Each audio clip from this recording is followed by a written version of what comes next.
Assalamualaikum warahmatullahi wabarakatuh.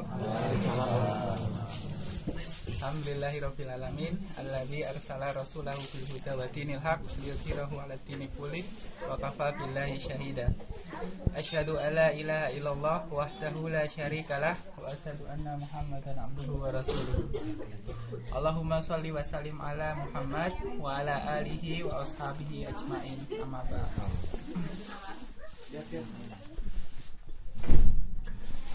Ya, saya hari ini diminta Mas Fikri untuk menyampaikan sedikit materi.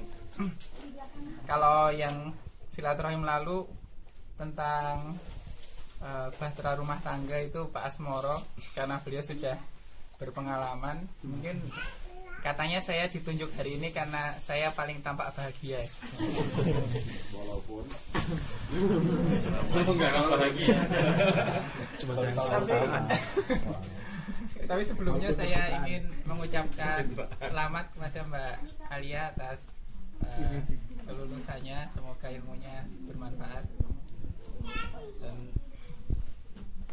yang selanjutnya, masalahnya kebahagiaan dengan temanya yang memaknai kebahagiaan itu adalah dua hal yang berbeda. Jadi banyaknya atau besarnya kebahagiaan itu tidak berhubungan dengan kemampuan seseorang untuk memaknai kebahagiaan. Kalau boleh kita ambil beberapa ayat dalam Al-Quran tentang respon manusia,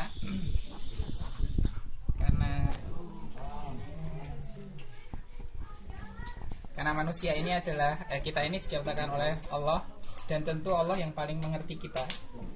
Dan ada beberapa respon tentang kebahagiaan, dan tentu yang sejalan dengan kebahagiaan itu juga adalah kesedihan. Jadi ada yang pertama di surat Hud ayat 9 sampai 11.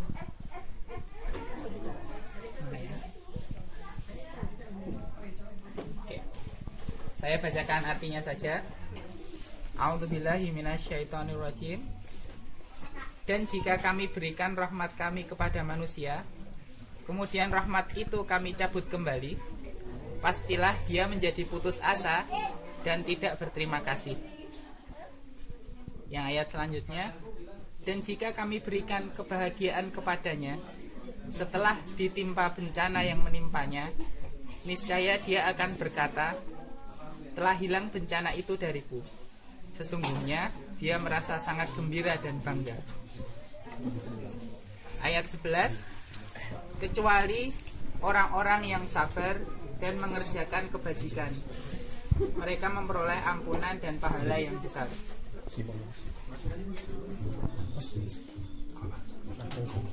Kalau di atasnya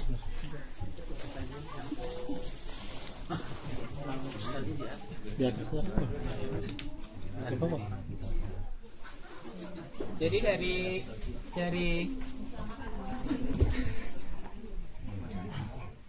dari ayat yang barusan saya bacakan ini, Allah memperingatkan kita sebagai manusia bahwa manusia itu defaultnya ketika dasarnya ketika sedang diuji, misalnya dengan dicabut kenikmatannya, itu kemudian menjadi cenderung putus asa dan tidak berterima kasih, jadi lupa. Ya. Tapi kemudian ketika kenikmatan itu dikembalikan lagi, lupa lagi. Jadi itu biasa gitu. Jadi ungkapannya di sini cuman bilang telah hilang bencana itu dariku. jadi biasa, dan kemudian malah cenderung merasanya itu bangga dan gembira. Bangga dan gembira ini menggambarkan kalau ini tuh subjektif, jadi saya memperoleh kebahagiaan ini karena usaha saya, sehingga lupa bersyukur. Nah, di sini ada pengecualiannya, kecuali orang-orang yang sabar dan mengerjakan kebajikan. Terus mereka itu memperoleh ampunan dan pahala yang besar. Terus di tempat lain, di ayat lain, di surah Luqman ayatnya 31 sampai 32. Yang ayat 31 saya bacakan artinya. Tidakkah engkau memperhatikan bahwa sesungguhnya, jadi di sini gambarannya kehidupan itu diumpamakan dengan bahtera atau perahu atau kapal. Tidakkah engkau memperhatikan bahwa sesungguhnya kapal itu berlayar di laut dengan nikmat Allah, agar diperlihatkannya kepadamu sebagian dari tanda-tanda kebesarannya. Sungguh pada yang demikian itu terdapat tanda-tanda kebesarannya bagi setiap orang yang sangat sabar dan banyak syukur. Sabar dan syukur. Dan apabila, ini yang ayat 32, dan apabila mereka digulung ombak yang besar. Jadi di sini perumpamaan ujian atau cobaan. Dan apabila mereka digulung ombak yang besar seperti gunung, mereka menyeru Allah dengan tulus ikhlas beragama kepadanya. Tetapi ketika Allah menyelamatkan mereka sampai ke daratan, lalu sebagian mereka tetap menempuh jalan yang lurus. Adapun yang mengingkari ayat-ayat kami hanyalah pengkhianat yang tidak berterima kasih. Jadi di sini digambarkan kalau kebahagiaan yang muncul setelah ujian, itu ujiannya sebagai ombak yang besar. Misalnya studi S2 atau S3 gitu. Dan kemudian setelah lulus ini digambarkan dengan diselamatkan sampai ke daratan. Ada dua tipe. Yang pertama itu adalah tetap menempuh jalan yang lurus. Semoga kita semua masuk ke dalam. Amin. Tapi yang kedua, ada golongan yang lupa dan tidak berterima kasih. Dan semoga kita terhindar dari yang golongan kedua ini. Nah, yang ketiga adalah dari surah Fusilat ayatnya 49 sampai 51. Saya bacakan lagi. Yang ayat 49, manusia tidak jemu memohon kebaikan. Ya, seperti kita tidak jemu memohon kebaikan. Dan jika ditimpa malapetaka, mereka berputus asa dan hilang harapannya. Jadi mohon kebaikan dan kemudian ketika ditimpa, ini defaultnya. Dan jika kami berikan kepadanya suatu rahmat dari kami setelah ditimpa kesusahan, pastilah dia berkata, ini adalah hakku, dan aku tidak yakin bahwa hari kiamat itu akan terjadi. Dan jika aku dikembalikan kepada Tuhanku, sesungguhnya aku akan memperoleh kebaikan di sisinya. Jadi ketika mendapatkan kenikmatan, ketika mendapatkan kebahagiaan, diulang lagi di sini, kecenderungan manusia adalah merasa bahwa itu adalah haknya. Jadi memang seharusnya begini, gitu. Memang seharusnya saya mendapatkan ini karena mungkin usaha saya sudah maksimal seperti itu.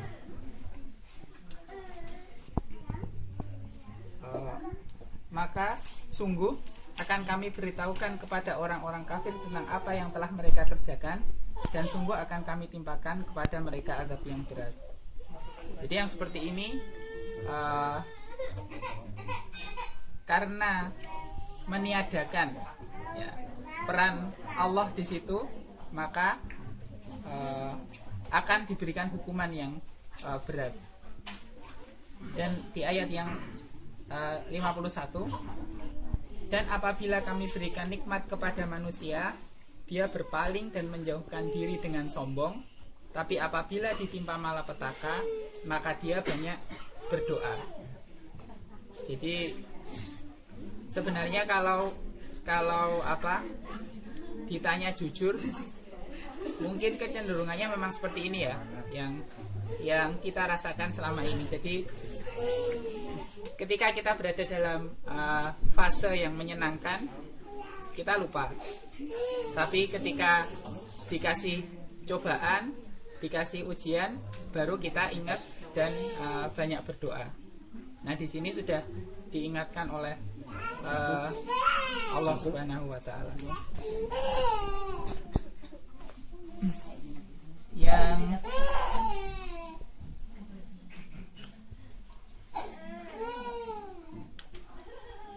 Yang selanjutnya adalah Al-Hadid 22 sampai 24.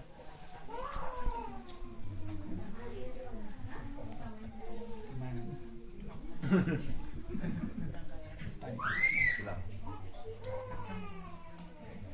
Berapa Mas? Alam ya nilai lagi bukan? Apakah belum datang? Surat berapa Hadid? Jadi 20-an ke sana.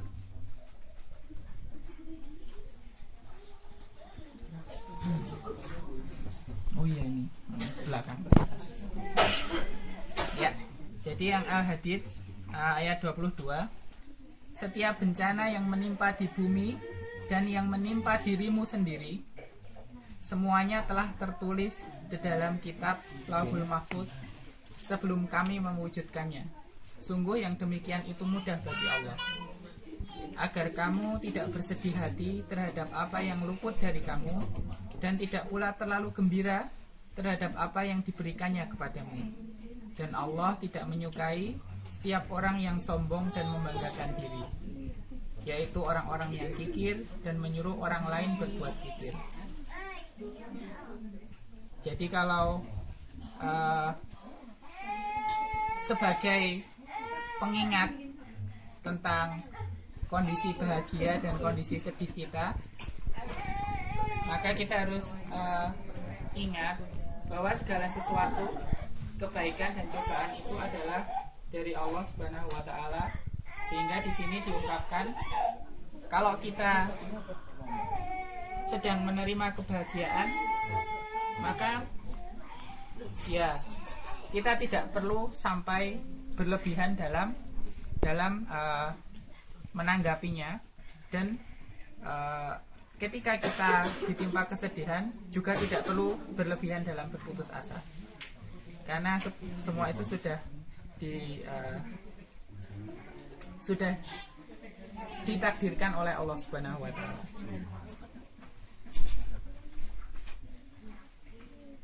Gitu. Jadi sebenarnya kalau kebahagiaan itu, kalau kita mau bahagia itu bukan, sekali lagi tidak sebanding dengan jumlah kebahagiaan yang tampak kita terima. Jadi kalau bisa pinjam istilahnya analitik, itu adalah sensitivitas dan selektivitas.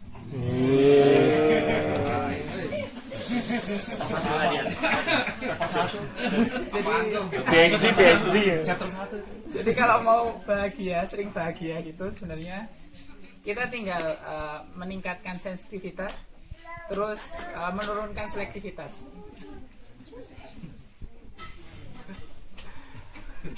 Ada sebenarnya kalau yang jadi merasa nggak pernah bahagia gitu, bukan berarti bahwa dia tidak pernah mendapatkan kebahagiaan. Sungguhnya Allah itu Maha Rahmah. Di sini di beberapa ayat tadi telah kita dapatkan bahwa kebahagiaan itu diganti dengan kata rahmat, dan rahmat itu kasih sayang.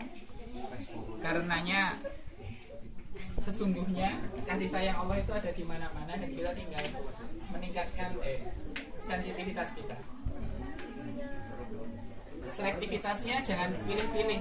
Jadi kalau dikasih, sebenarnya kalau orang lihat itu sudah banyak dikasih dengan kenikmatan gitu. Cuman kemudian seperti di beberapa ayat tadi terlalu selektif, jadi kalau kayak gitu mah biasa aja gitu, itu nggak perlu disyukuri, itu sudah wajar gitu. Nah itu namanya selektivitasnya terlalu tinggi, kayak gitu nggak pernah bahagia nanti.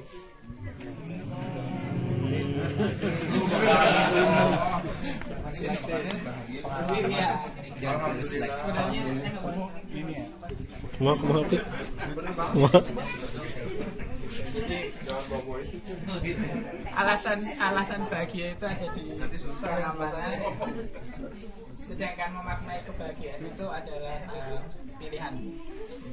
Untuk bahagia itu ada di pilihan.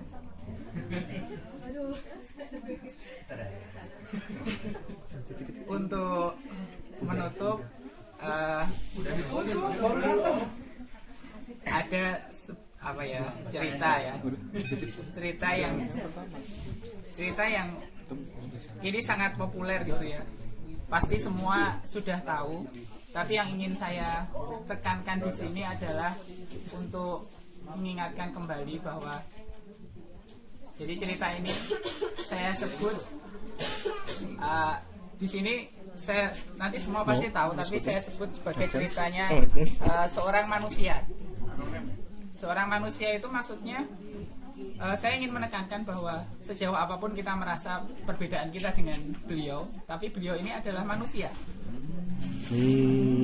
Jadi manusia ini, beliau ini, seorang manusia ini adalah satu-satunya manusia yang diciptakan di dunia ini tidak melalui rahim seorang ibu. Manusia ini diciptakan langsung oleh Allah, semoga tidak salah, tapi langsung oleh Allah dengan tangan Allah gitu, diciptakan dengan tangan Allah, walau alam caranya. Tapi manusia ini adalah manusia pertama yang diciptakan langsung oleh Allah.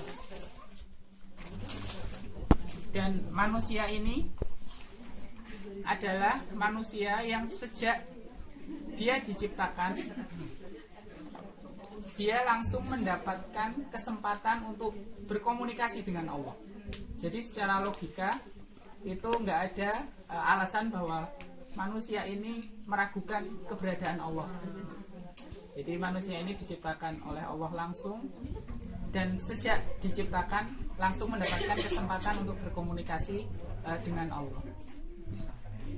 Manusia ini kecerdasannya ini dipamerkan oleh Allah kepada seluruh makhluk. Jadi kalau bicara tentang kecerdasannya, maka tidak diragukan lagi, sudah di atas lebih dari cukup, karena sampai dipamerkan oleh Allah kepada seluruh makhluk. Jadi cerdas, diciptakan langsung berkomunikasi dengan Allah, dan cerdas. Manusia ini diberikan kenikmatan yang banyak dideskripsikan dalam Al-Quran dan tidak bisa kita bayangkan, yang kalau kita kenikmatannya itu kita sebut sebagai surga. Dimana surga itu jelas ya, kenikmatan dunia manapun nggak ada yang sebanding dengannya. Kalau kita membayangkan kenikmatan surga itu, surga masih lebih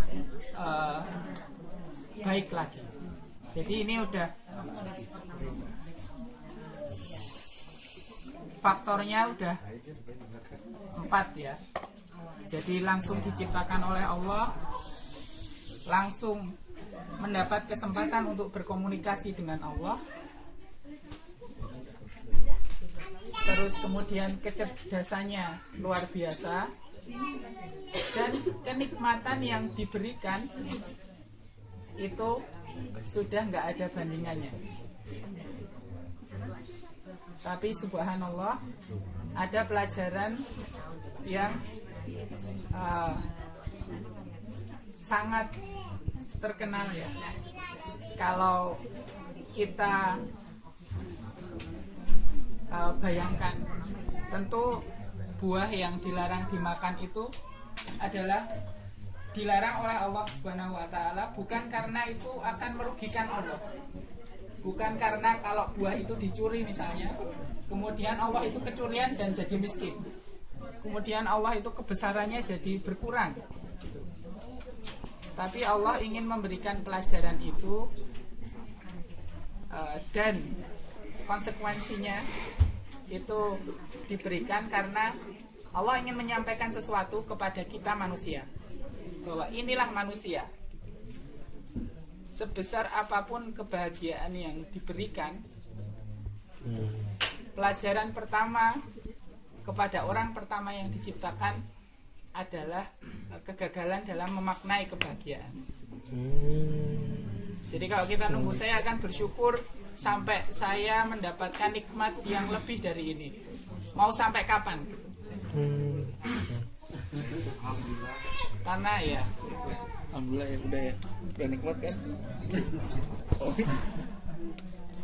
gitu. Karenanya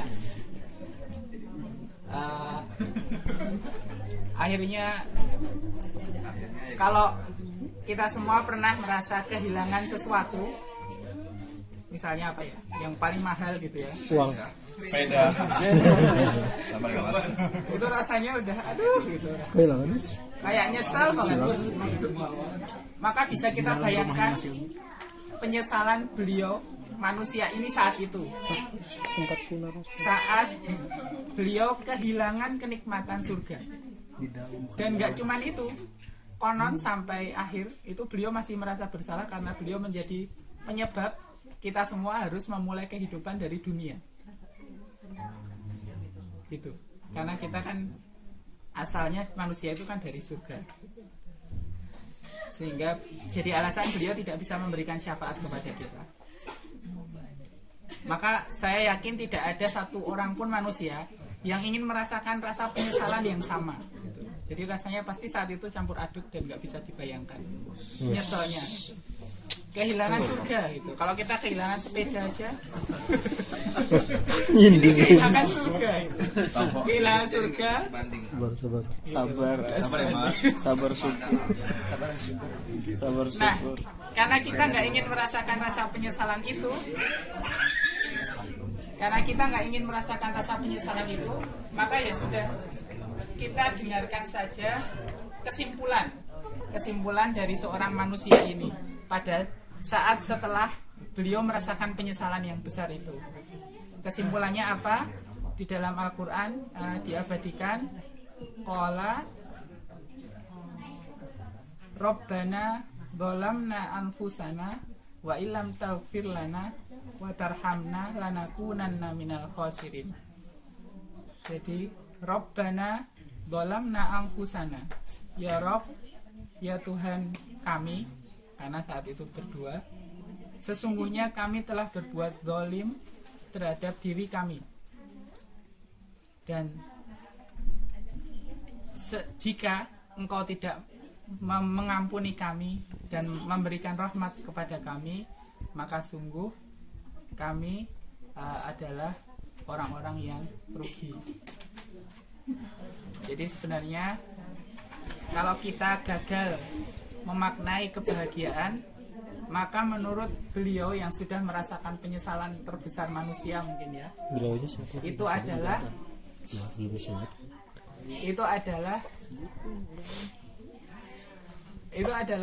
kita sebenarnya mendolimi diri kita sendiri. Karena sebenarnya kita bisa merasa bahagia, tapi kita sendiri yang menyusahkan diri dengan tidak bisa memaknai kebahagiaan yang sesungguhnya selalu kita rasakan, selalu kita dapatkan di mana-mana. Jadi itu. Maka pelajaran yang sangat mahal itu akan semakin terbayar ketika kita semakin bisa memaknai kebahagiaan dan mengambil pelajaran dari situ. Wallahu a'lam. Terima kasih atas perhatiannya. Maaf jika ada kesalahan. Assalamualaikum warahmatullahi wabarakatuh. Waalaikumsalam warahmatullahi wabarakatuh.